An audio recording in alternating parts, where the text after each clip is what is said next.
Thank you, Chairman Doyle, and to all of the commissioners, thank you for being with us today. I want to share a story with you, and it's a real life story. Let me describe what my district is going through. You know about the fires. The one that hit my district, called the Silicon Valley District, 77,000 evacuees. Over 1,000 homes lost, connections lost. People are desperate. Nothing is working for them. Thank God for all of the first responders, law enforcement, all the teams, federal, state, local, and the work that they did. To the chairman of the commission, you're missing in action. Where have you been? Why don't you come to California?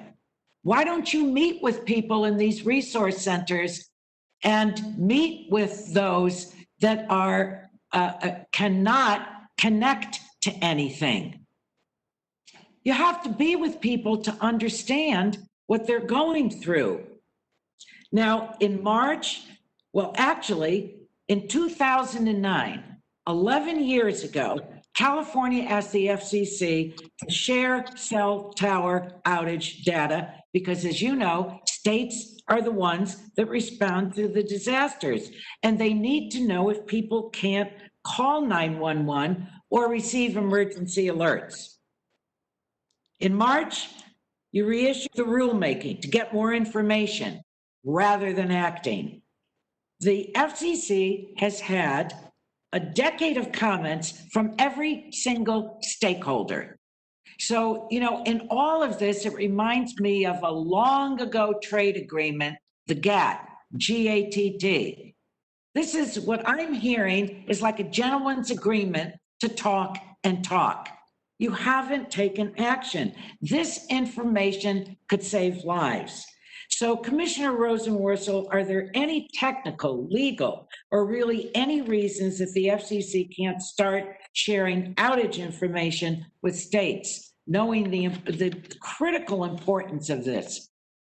As long as it's done confidentially, there's no reason why we can't share it with our state counterparts. And as you said, Congresswoman, it could save lives. Well, Chairman Pai, what are you going to do? Are you going to keep talking about it? Or are you going to take action? I appreciate the question, Congresswoman, and more importantly, I appreciate the plight of those in your district who are suffering through the wildfires. As you noted, this issue languished during the Obama administration. Just give me a yes or no, because I have other things that I want to bring up. Are you going to take action on this? And if so, when? We put out an NPRM, as you know, and we plan to move to an order soon. And we will share that information, unlike the previous administration. When? I can't give you a specific time frame, but we plan to move forward soon. Well, you know what? If you held elective office, they would boo you out of a town hall meeting, because this is about people's lives. And I'm not saying this to be disrespectful to you. We are in bad shape. And it's about agencies working, understanding what's taking place in people's lives. Otherwise, FCC doesn't mean a damn thing to people unless you take action so that the actions can walk into people's lives. I don't sense an urgency on these issues, and I'm sorry to say that, and it's a great source of frustration. Now, Mr. Chairman, about 48 hours ago, happily, after I first wrote to you 1,231 days ago about RT and Radio Sputnik, you did something about it. So I thank you for that. But it's about 46 days before the election. So it's late, but I thank you for doing it. Have you contacted the intelligence community to apprise them of it? That's my only question on that.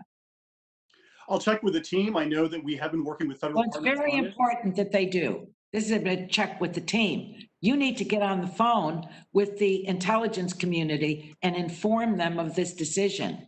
because it's the intelligence community that fingered these outfits as being complicit in putting out propaganda to the American people. So this isn't this is not small potatoes. So Lady's time has expired. thank you, Mr. Chairman, and I will submit my other questions for the record and ask that all of the communications on RT and Sputnik be placed in the committee's record. Thank I you. thank the gentlelady. She yields back.